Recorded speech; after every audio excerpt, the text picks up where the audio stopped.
Hello everyone. In today's video lecture we will discuss about waterfall model. Waterfall model is a sequential design process model which is often used in software development process. Basically the software this waterfall model is actually a progress which can be seen as flowing steadily downwards like waterfall. So this waterfall model complete different phases of software development life cycle like initialization, then analysis, then design, construction, testing, implementation and maintenance. So let's discuss waterfall model in detail. Waterfall model was actually developed in 1970s by Royce, and he did not use this term waterfall in his article, and later on, because there were some flaws in that model, later on it was being named as waterfall model. A waterfall model is a generic model and it is linear, sequential, classical model in which team effort is being applied. So we can say waterfall is a sequential design process which is used to develop the software, and its progress can be seen as flowing downwards like waterfall. So using different phases like analysis, design, implementation, testing and maintenance. So this is a kind of linear, sequential and classical model. So if we talk about the features of waterfall model, it is one of the simplest model, and the work of this model is very easy to flow, and it is suitable for project of any size, and every stage has its separate tasks, nothing to do with the collective one. Like if we are done with the requirement parts, then we have to move on to the architecture part, that is our design part. Then we complete the design part, we move on to the implementation part. So this model has a very disciplined approach. So testing is also done, verification and validation is also done at every stage, whether we are doing verification, whether we are doing designing phase, implementation phase or any other phase.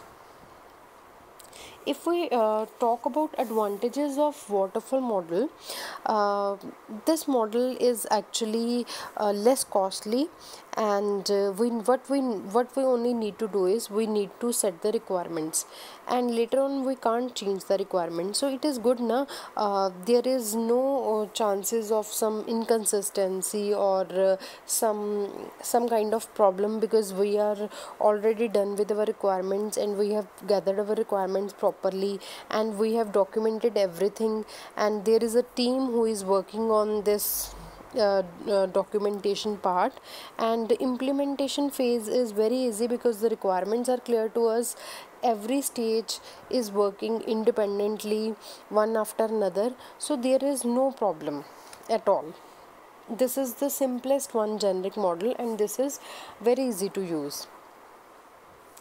But if we talk about the requirements, there is no feedback from the customer, because once the requirements are collected from the customer, there is no involvement of the customer would not able to know what actually we are developing. Although the verification and validation is done at every stage, but what if the requirements are not properly gathered, or there are some problems into the requirements, we can't change them. So requirements are freezed at the earlier stage and we can't change it, and there would be no feedback from the customer.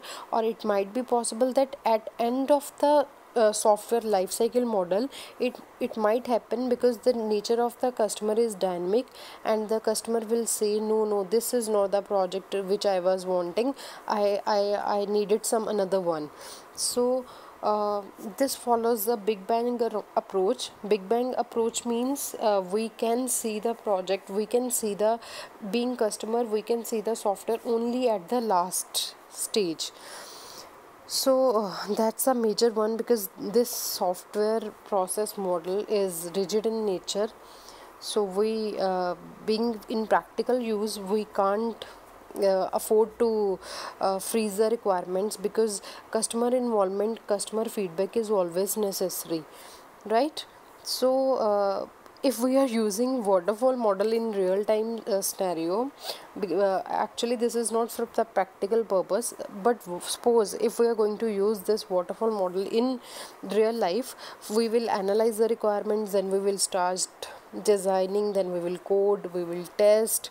But at last, when the software will fail, the customer will blame to whom? So the developer will blame to the customer, and the customer will blame to the developer, because the customer will say this is not what I actually want, and the developer will say these were the requirements which we freeze earlier, and you told us to develop this kind of project. So at last we are not going to blame anyone, na? So we need to fix this thing. So we need to move on to the next model, like that was the iterative model, in which we can take the feedback from the customer. So actually what happens is, we feel like if we are using Roy's 1970s waterfall model, and there is a lot of team effort, the team is efficient, it is in linear form, sequential form, and it is very simple model, that was our plan to use it. But in reality there is so many hurdles during the process. So whenever we are going to choose a software development process model, we need to look into the matter very carefully. That's it for today's lecture.